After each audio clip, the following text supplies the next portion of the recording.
Adventure ahead.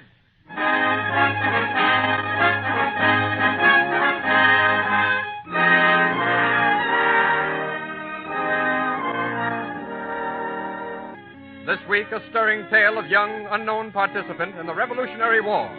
A fantasy of history by Stephen Vincent Benet.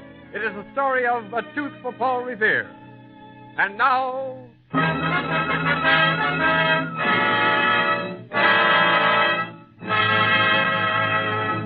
Adventure ahead.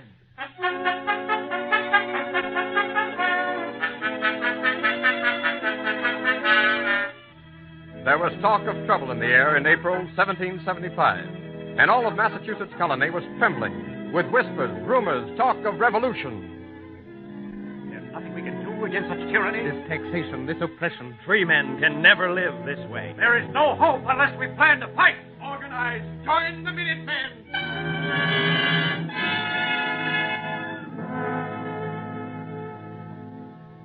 Yes, it was enough to make men think. That day in April 1775, to wonder if revolt was right or wrong.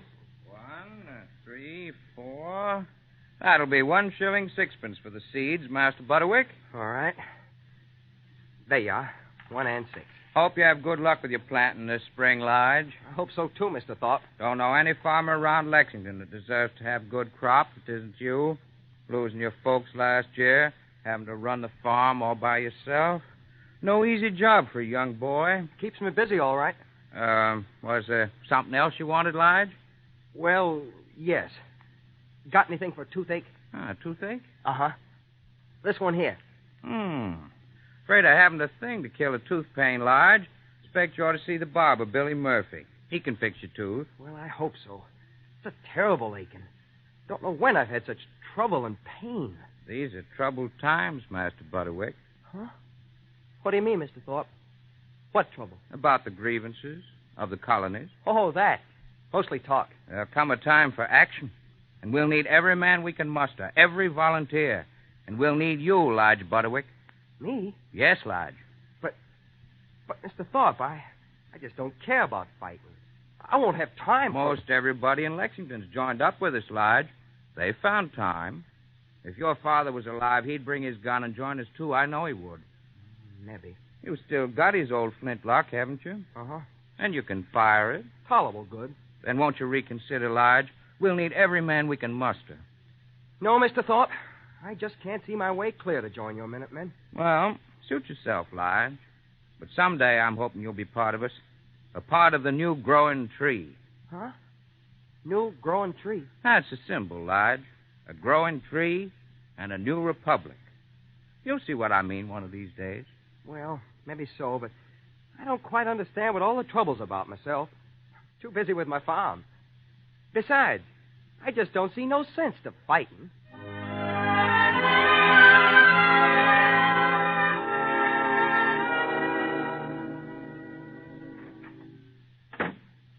Hello, Lige. You want your hair cut? No, Mr. Murphy. It looks like you could use one. No, I call about my tooth. Oh. Got me a bad tooth, Mr. Murphy. Hurts me something fierce. Well, sit down here in my chair, Lige, and I'll have a look at it. It's been a bother me some time, just a aching and paining. Well, just drop your head back a little. There, that's it. See anything in there? Huh? You say anything? Afraid you've got a real bad tooth there, Lige. Which one is it? You've got a bad one, all right. It's on the side, right here. Sure hurts like it was bad. I expect that tooth ought to come out, Lige. You do? Mm-hmm. Well, then, pull her out. Well, I could pull her out, all right, but she's got long roots, and she's going to leave an awful big gap when she's gone. She will? Yes, you know what you ought to do, Lige? What? Well, what you really need, though it's taken away me business to tell you, is one of these here artificial teeth to go into the hole after she's pulled out. An artificial tooth? Yes. Why, that's flying in the face of nature. Well, no, Lige, I wouldn't say that. Them silver teeth is all the go these days, and Lexington ought to be right up with the times. Well... it would do me good to see you with a silver tooth. It would indeed. Might do you good, but what about me? Well, you'll like it, Lige. It'll feel fine, and it's real silver. Well, supposing I did want one. How in Tunket will I ever get one here in Lexington? Huh? Well, you might have to ride up to Boston for it. To Boston? But it'll be worth the trouble. And I know just the man to help you. Well, it seems like I saw that paper notice around here somewhere. Let me see. Oh, yes. Here it is.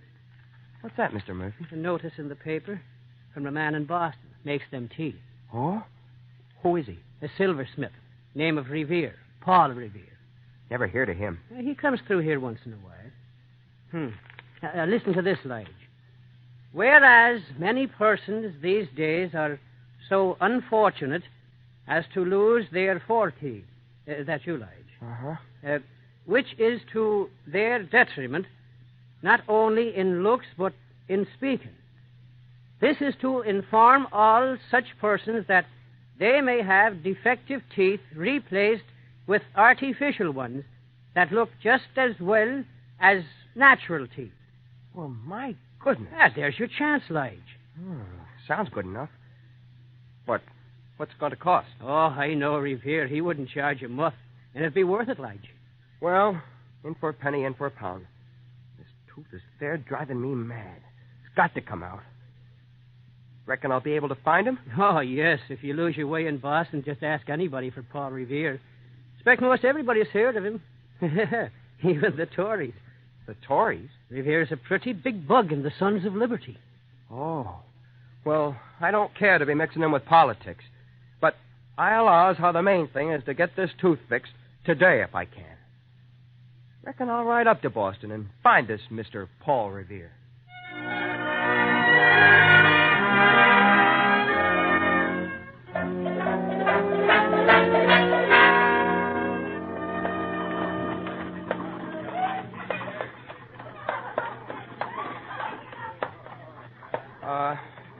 Excuse me, please. Huh? Could you help me, please? Why, certainly, if I can. Don't know my way around Boston very well. Oh? Seems like I've spent most all afternoon trying to find a special man to take care of my toothache. Oh, you're a stranger, eh? Yes, sir. I'm from Lexington. Ah, Middlesex man. Uh-huh. I had you figured wrong, stranger. What do you mean? Thought I had you figured for a Tory. A Tory? Oh, no, not me. I'm no politician. Never was one. But you're belonging to the Liberty Party, aren't you? Well, yes and no. What do you mean, yes and no? It's one or t'other. I mean, I don't know for sure. Well, you better decide soon, stranger. Huh? There's thunder in the air and trouble brewing. The time is close at hand. Won't be long. It won't be long. Yes, but wait. Now, I wonder what he meant by that.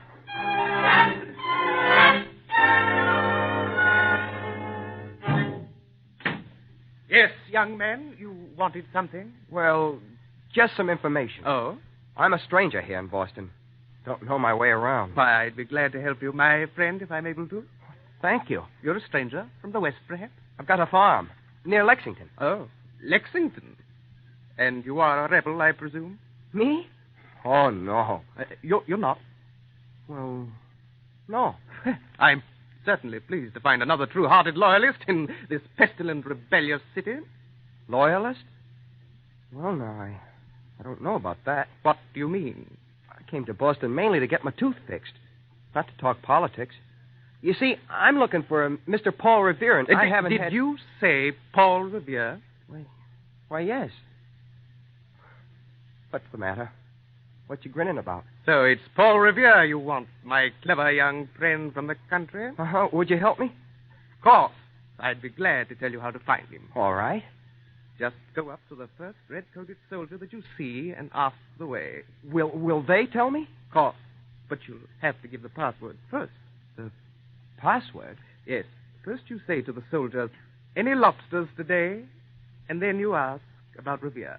But why talk about lobsters? Well, you see, my friend, the soldiers all wear red coats, and they like being called lobsters. Oh, they do? Yes. Try it, my friend, and you'll find out.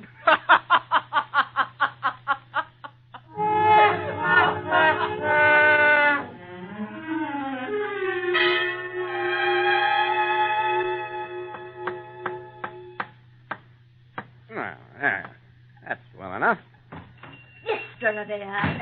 Mr. Revere. Yes, madam? The silver you made for me. Oh, the silver. Why, I don't understand. I paid for the very best. I wanted a beautiful service set, something I could show my friends with pride. And what have you given me? Why, madam, the best of which I'm capable. I worked on the set for almost 2 months. Oh, it's silver if you choose. But it's so plain and simple as a picket fence. Simple? Plain? You pay me high compliments. Compliments, indeed. I'm sending it all back tomorrow. Why, there isn't so much as a single lion or a unicorn on the cream jug. And I told you I wanted the sugar bowl simply covered with silver crowns. You've given me something as plain and as bare as the hills of New England. I have? And what's more, I won't stand for it, Mr. Revere. I'll send to England instead, to London. Then send away, madam. We're making new things in this country. New men, new silver, even perhaps a new nation. Indeed. Simple and bare as the hills and rocks of New England. Graceful as the boughs of her elm trees. If my silver were only like that. And as for you, madam... Now, you look here, young man. You can have your lions and unicorns and crowns and your nonsense of bad ornamentation. What? You can have your imported taste and your imported manners. Well, my word. I was never so insulted in my life. My word. Silver crowns of the sugar bowl. Huh. William. Oh, William. Yes, sir. Come up front, William. Yes, sir. Yes, Mr. Revere? No word yet from Dr. Warren? No, sir, nothing yet. Strange. Should have had some word from him by now. Wonder if there's something in the wind. It's getting dark, William. Yes, sir. Might as well put up the shutters. We're not likely to have any more customers tonight. No, sir, I'll put them up. Wonder why I haven't heard from Dr. Warren. Mr. Revere. Oh, Mr. Revere. What's up, William? There's a man, sir, running down this side of the street. Redcoats after him. Oh, must be a patriot. Look, sir, through the shutter. Yes, indeed. A lot of soldiers after him. Here, fling open the door, quickly. Yes, sir. Here he comes. Here, quickly, in here. Oh, thank you. Thank Latch you. the door, William. Yes, sir. Been chasing me most a mile. Well, that's something. Here they come.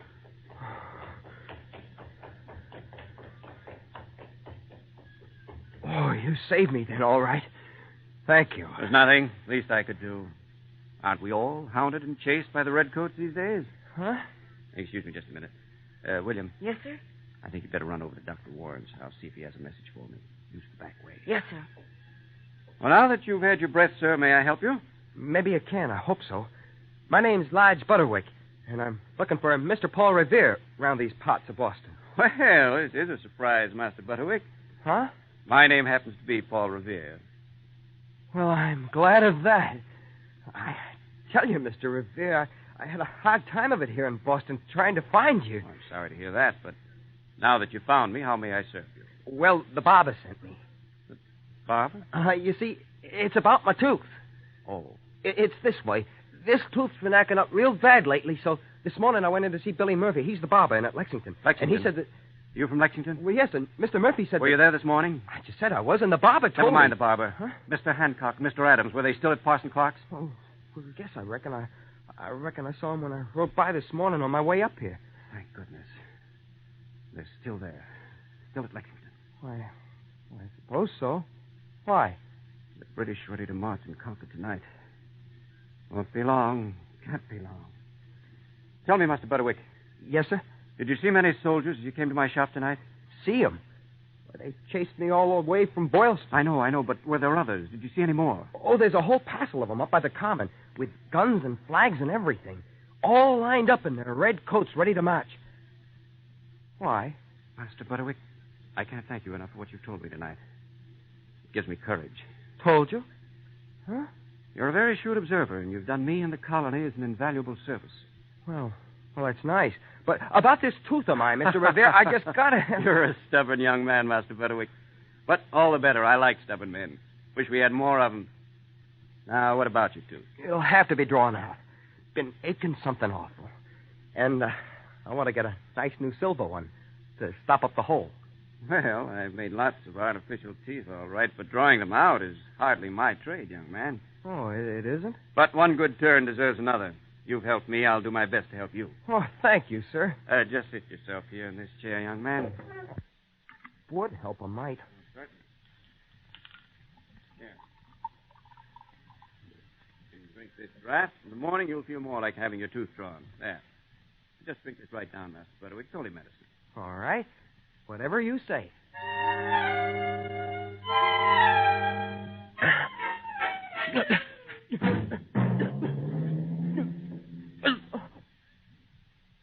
Box here someplace. Mr. Revere? It'll help pain some. Seems to be better already. You can go to an inn for the night, and then in the morning we'll find a tooth drawer. All right, if you say so. It might bother you some later tonight. I think I'd better give you a box of liniment. Ought to be a box here someplace. Say, now, you've got quite a cabinet here, Mr. Revere. Yes, I have, Master Butterwick. Oh, what's in that little pink bottle over there? Oh, little experiment of mine. I call that the essence of Boston. It's like perfume, but there's a good deal of the east wind in it. Essence of Boston. Well, I never. The barber told me you were a wizard, Mr. Revere. Well, it's genuine magic, I suppose. Of course. Hey, here's your liniment in this box. Uh-huh. And here's a little box you might like to see. Made of wood and silver. My goodness. Just finished making it today. Oh, you did? Pick it up. See? That's my own design on the cover. A growing tree and an eagle fighting a lion. Well, a growing tree. It's awful pretty. You see those stars around the edge? 13 of them. Well. You make a very attractive design with those stars. Say, for a new country. Oh, it's a most wonderful wood and silver box. But what's in it? What's in it? Why, what's in the air around us? Gunpowder, war, and the making of a new nation. That's what. You mean that this here revolution folks keep talking about is in here? Right in there. Right in that little wood and silver box. And fighting? And war? All in there, just waiting to be let out. But it's locked. Of course. Time's not ripe yet to open it. Oh. When the time comes, the box can be opened. It'll have to be opened. And then there'll be a revolution? Yes. Then there'll be a revolution. Well, I never... That must be my boy coming back. Huh? That you, William? Mr. Revere. Mr. Revere. You see Dr. Warren? Yes, sir. He gave me this message for you. Said to run fast as I could. We have it. Troops marching on conquered Lexington tonight. Seize supplies. My boots, William. Yes, sir. Get my horse ready. Yes, sir. Yes, Mr. Revere. Is something wrong? Wrong? No. I think everything's going to be all right. You'll have to leave. I'm sorry. Oh, that's all right. Take your box here and hurry, please. I have much to do tonight. Yes, sir. Well, good night, Mr. Revere. I'll help you with the door. Good night. Good night. Well, now what could make him stir around so much this time of night? Most likely nothing.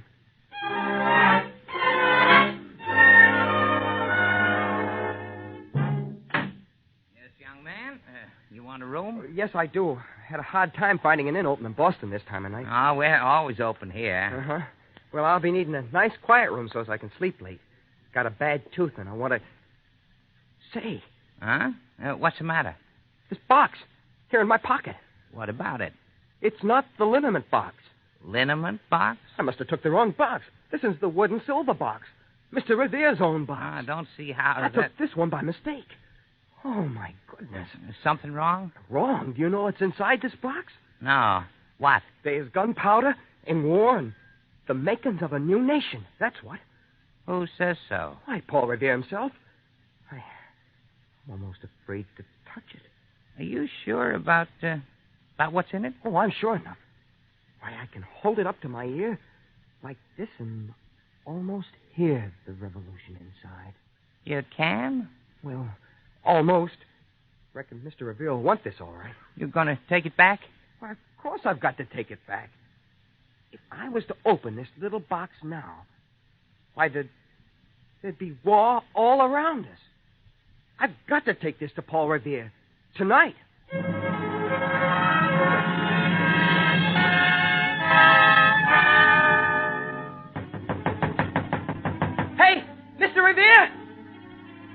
anybody here? Well, I heard him talk about a Dr. Warren. Reckon I could find him.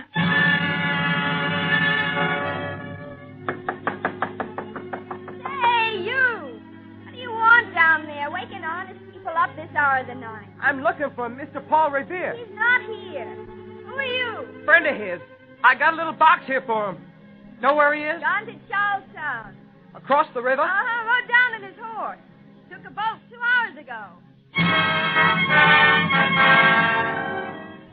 No, sir. Don't get any boat from me. There was a crazy man along here an hour or so ago. There was? My husband rode him over. He did? And you know what that man did? No, ma'am. What? Made my husband tear up my best petticoat, just enough for the oars, so they wouldn't splash when they rode by that man of war out there. Was his name Revere? I reckon, something like that. Well, can't I get a boat somewhere? Don't know, lad. Sail it down to the wharf might row you over.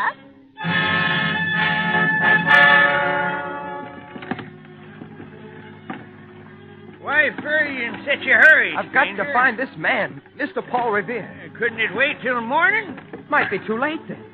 I got a little box here for him. He's just got to get it tonight before it's too late.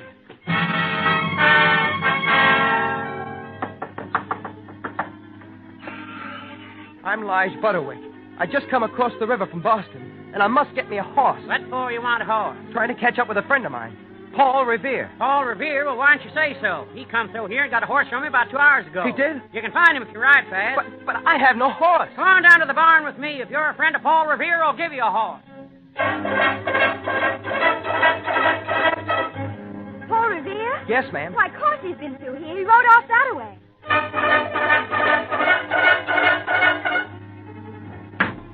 What you want, young man? Sorry to bother you middle of the night, but I saw your lamp lit. I reckon all Middlesex County's wake tonight. You looking for the rest of the men? Well, I'm looking for... Well, they started off with the guns about 2 hours ago. We'll have to hurry. They went off towards Lexington.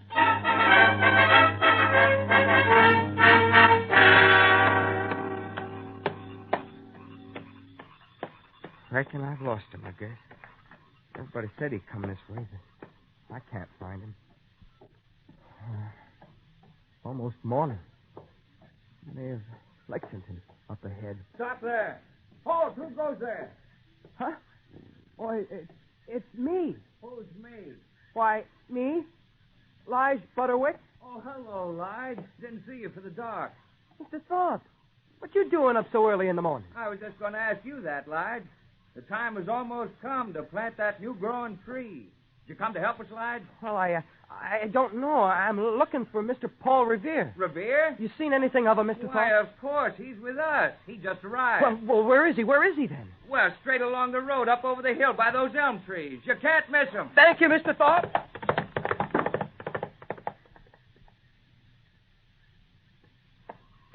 Oh, Mr. Revere? Mr. Revere? Well, if it isn't Pastor Butterwick. Hello, Mr. Revere. Oh. I thought I'd never find you. Well, you did a good job. Followed me all the way, eh? Uh-huh. I had to be on time for my appointment. Appointment? For my tooth. Oh, but I've got something here for you. More important than my tooth. Your little box. Well, my little wooden silver box. Yes, sir. You see, I took it by mistake, sir. I didn't mean to. Well, that's all right. You didn't need to. I just had to hurry.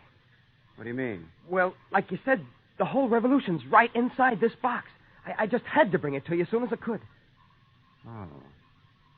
I begin to see it all now. The story I told you about the box. You believed it. Why, of course. It's true, isn't it? About the revolution and liberty being inside this box? Of course it is, young man. Fortunately, you're just in time. Just in time? You mean it's about to happen? Getting light, I think you can see. Look up along the hill there. Behind every rock and tree and fence. Waiting. Why, men. There's lots of men. Minutemen, Master Butterwick. Those are the Minutemen? Yes. But over there, across the green. It's bright red. The redcoats. Yes, I'm afraid so. This is the beginning of a long, long struggle. Well, I don't know what we're waiting for then. What do you mean? The box. This little box. The box? But you don't think... We've got to open it. You've got the key, Mr. Revere. Well, no. What are you doing? We've got to open this box and let out the revolution. Well, don't break it. Don't break the box. It's about time. There. Listen. Huh? Listen. What? I hear it. I hear it. I let out the revolution. Yes, Lige Butterwick, I guess you did. And it was about time, too. I'm glad I did it. I reckon I just never realized before that I had to be a part of it.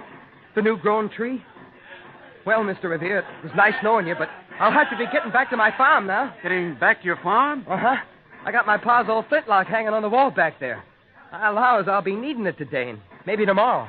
Maybe for a long time to come. So, goodbye, Mr. Revere. But what about your tooth? Oh, a tooth's a tooth, but a country's a country. And anyhow, Mr. Revere, it just now stopped aching.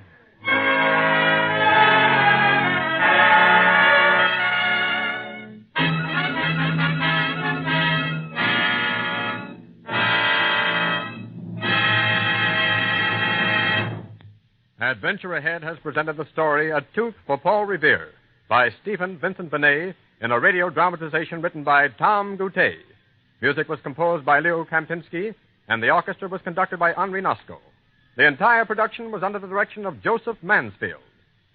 In today's play, the part of Lige Butterwick was played by John Thomas. Paul Revere was played by Roger DeCoven.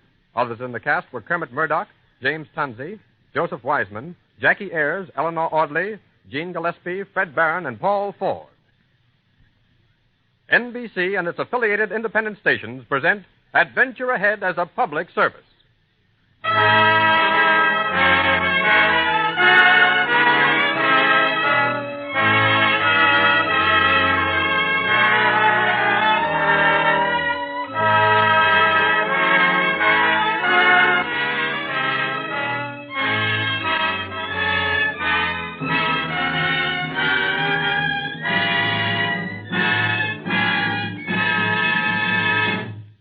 Did you know that in peacetime, 93% of all transportation in this country was by private automobile? Even today, it is estimated that 4 out of 5 war workers must depend on private cars to get them to their essential jobs. This is but one of the reasons why America's civilian and war production economy depends largely upon the continued operation of the nation's passenger automobiles. And now, here are some more statistics for you. At the beginning of the war, 27 million passenger cars were operating on America's highways. Today, the number of cars on the road has dwindled to a low of 24 million. And our stockpile of new vehicles has been reduced to less than 30,000, a pre-war 3-day supply. Transportation experts estimate that if the total number of cars on the road drops to 20 million, a breakdown in essential transportation can be expected. If you have not operated in a carpool, start now. This is the National Broadcasting Company.